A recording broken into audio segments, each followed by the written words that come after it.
D की गोल से question है, फर्म में 3 पार्टनर हैं P, Q and R. Profit sharing ratio है 1:2:2। ये फर्म की बैलेंस शीट है। पार्टनर्स फर्म को डिसॉल्व कर रहे हैं। डेटर्स 20,000 रुपीज़ के थे, उनको 12,000 रुपीज़ पे किया है। 5,000 के डेटर्स बैड प्रूव हुए हैं। 20,000 रुपीज़ पे स्टॉक सेल हुआ है जो अपनी बुक वैल्यू से 25% ज़्यादा था। ऑफिस इक्विपमेंट को क्रेडिटर्स ले गए हैं 7,000 रुपीज़ में। एक अनदर क्रेडिटर था 40,000 रुपीज़ का, उसे 40% पे किया है। रिमेनिंग क्रेडिटर स्टॉक ले गए हैं। एक अनरिकॉर्डेड एसेट थी, उसको एक लाइबिलिटी को दे दिया गया है। लैंड एंड बिल्डिंग लॉस पे सेल हुई है 20%। क्यू का लोन सेटल हो गया 30,000 रुपीज़ में। एक्सपेंसेस ऑफ रियलाइजेशन है 16,000। हमें नेसेसरी अकाउंट बनाने के लिए कहा गया है। क्वेश्चन स्टार्ट करते हैं। पार्टनर्स का रियलाइजेशन अकाउंट है। एसेट्स और लाइबिलिटीज़ को ट्रांसफ़र कर लिया है। एक बार इंस्ट्रक्शन देख लेते हैं। एक डेटर्स था 20,000 रुपीज़ का, उसे 12,000 में सेटल किया है। रिमेनिंग डेटर्स में 5,000 रुपीज़ के बैड डेट्स हैं।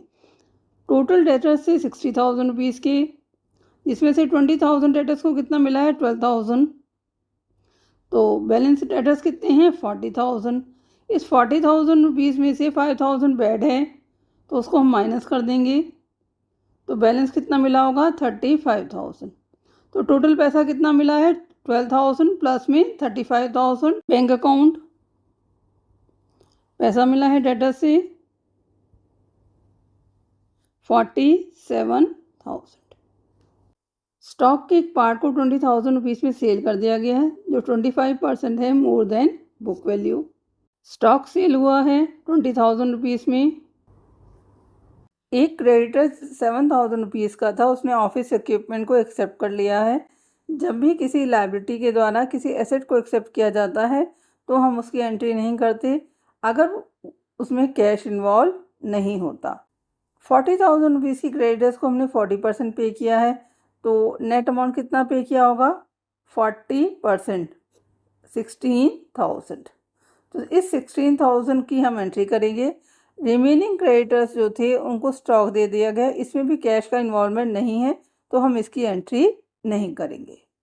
Bank account creditors 16,000।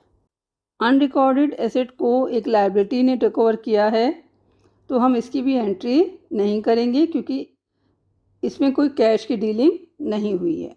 Land and building were sold at a loss of 20%। Land and building को सेल किया है 20% लॉस पे, तो इसकी एंट्री करते हैं। 5 लाख की बिल्डिंग थी,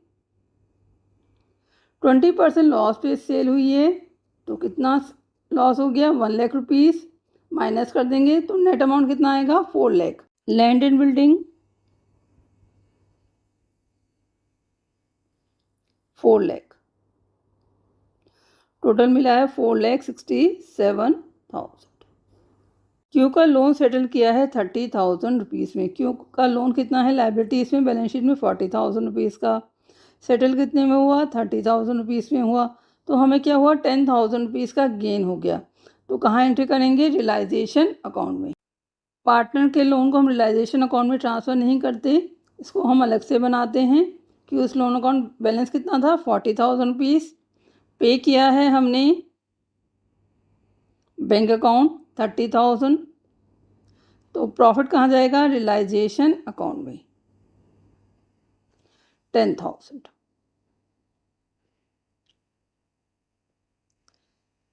क्यूज लोन अकाउंट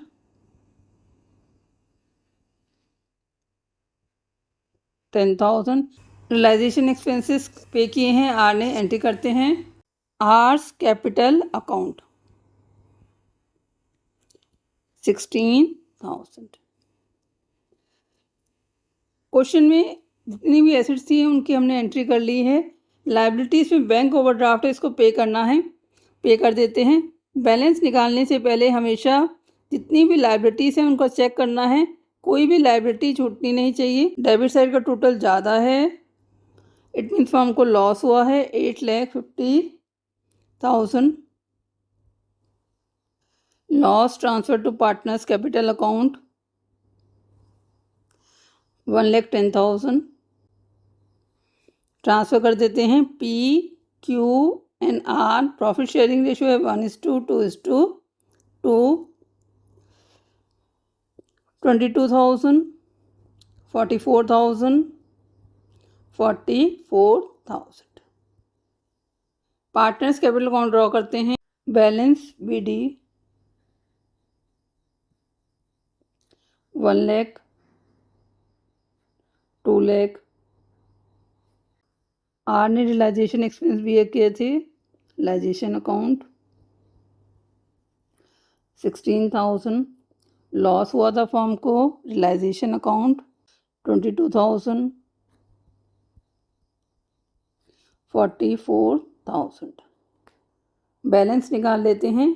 1,78,000। एंट्री किससे होगी? बैंक अकाउंट से। क्यू का भी क्रेडिट साइड ज़्यादा है, इट मीन्स पैसा बचा हुआ इसका फॉर्म में 2 lakh. 1,56,000। R 2,16,000। 1,72,000। Bank account draw कर लेते हैं। बैलेंस है बैलेंस शीट में 35,000 का। सेल किया था एसेट्स को। Realisation account 4,67,000। क्यू के लोन का पेमेंट किया था। Q's loan account 30,000। क्रेडिटर्स को पेमेंट किया था। Realisation account 16,000। बैंक ओवरड्राफ्ट का पेमेंट किया था। Realisation account 50,000। बैलेंस PQR ले गए हैं। Piece capital account 78,000। 1,56,000। 1,72,000। दोनों साइड का टोटल कर लेते हैं। 5,02,000। टोटल मैच कर गया है। इट मीन्स हमारी कैलकुलेशन सही है। क्वेश्चन आपका कंप्लीट हो गया। कोई डाउट है तो कमेंट सेक्शन में लिख सकते हैं। Thank you for watching video. Kindly like and subscribe it.